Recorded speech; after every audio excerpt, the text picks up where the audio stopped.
જય શ્રી કૃષ્ણ બધાને। આજે હું ભીંડાનું એક અલગ પ્રકારનું શાક લઈને આવી છું, જેમાં હું તેની સાથે બટેકાનો પણ ઉપયોગ કરીશ। હવે આ ભીંડાના શાક માટે મેં 500 ગ્રામ ભીંડો ધોઈને સાફ કરી આ રીતે સમારી લીધો છે। ત્યારબાદ એક મોટી સાઈઝનું બટાકું ધોઈને નાની નાની સાઈઝના ટુકડા કરી લીધા છે। ત્યારબાદ એક નાની ડુંગળી લાંબી સ્લાઇસમાં કાપી લીધી છે। સાથે સાથે લગભગ 6 થી 7 લસણની કળીને પણ મેં ઝીણી ઝીણી સમારી લીધી છે અને 2 તીખા લીલા મરચાં પણ ઝીણા કાપી લીધા છે। હવે એક કડાઈમાં ગેસ ચાલુ કરી લગભગ 4 થી 5 ચમચી મેં તેલ ગરમ થવા મૂક્યું છે। તેલ આપણું ગરમ થાય એટલે તેની અંદર અડધી ચમચી જેટલું જીરું લઈ તેલની અંદર સંતળાવા દઈશું।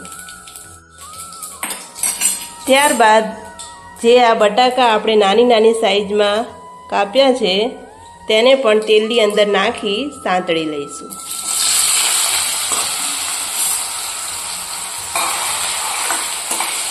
થોડીવાર માટે તેલની અંદર જ ચડવા દઈશું।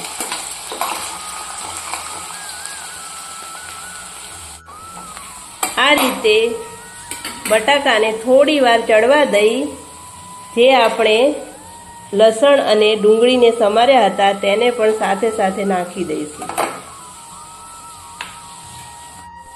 અને જે લીલું મરચું પણ કાપીને રાખ્યું હતું તેને પણ જોડે જ નાખી બધું જ બરાબર સંતળાવા દઈશું।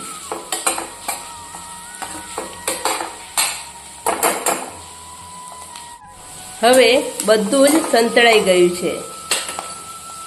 ત્યારબાદ લગભગ અડધી ચમચી જેટલી હળદર નાખીશું અને થોડી હિંગ નાખીશું।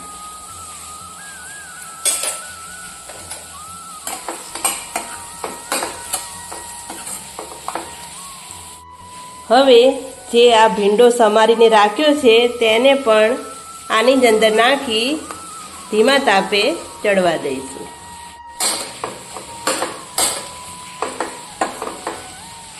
આ રીતે ધીરે ધીરે બધું જ મિક્સ કરી લઈશું। ભીંડા અને બટાકાનું શાક ખૂબ જ ખાવામાં સ્વાદિષ્ટ લાગે છે। જો તમને મારી આ રેસીપી ગમે તો મારા વિડીયોને લાઈક કરજો અને કોમેન્ટ બોક્સમાં પણ જણાવજો કે આ રેસીપી તમને કેવી લાગી। હવે આને ઢાંકણ ઢાંકી લગભગ 5 મિનિટ માટે ચડવા દઈશું। ત્યારબાદ બાકીના મસાલા આપણે કરીશું। 5 મિનિટ થઈ ગઈ છે। હવે ભીંડાની થોડા ચડી ગયા છે એટલે હવે તેની અંદર બાકીના મસાલા પણ આપણે કરી લઈશું જેથી તે મસાલા પણ સરસ ભીંડાની અંદર ચડી જાય। હવે લગભગ 2 ચમચી જેટલું લાલ મરચું નાખીશું।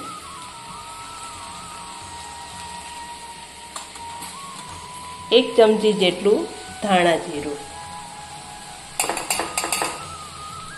અને સહેજ અમથો ગરમ મસાલો।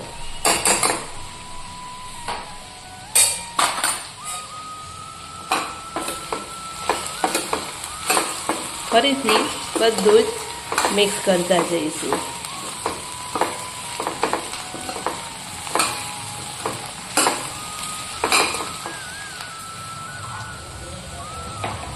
હવે ભીંડાનો ટેસ્ટ વધારવા માટે આપણે મેગી મસાલો નાખીશું, જે નાનું પાઉચ આવે છે તે।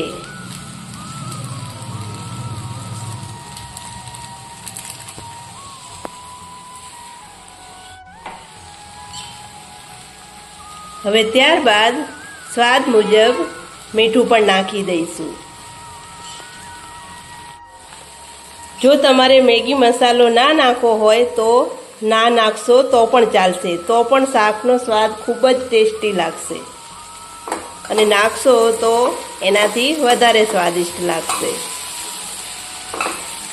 હવે લગભગ આને 5 થી 6 મિનિટ માટે એકદમ ધીમા તાપે ચડવા દઈશું. 5 થી 6 મિનિટ થઈ ગઈ છે. તમે જોઈ શકો છો આપણું ભીંડા અને બટેકાનું શાક બનીને તૈયાર છે. દેખાવમાં પણ ખૂબ જ કલરફુલ લાગી રહ્યું છે. હવે તેને એક પ્લેટમાં કાઢી ગરમ ગરમ સર્વ કરી લઈશું.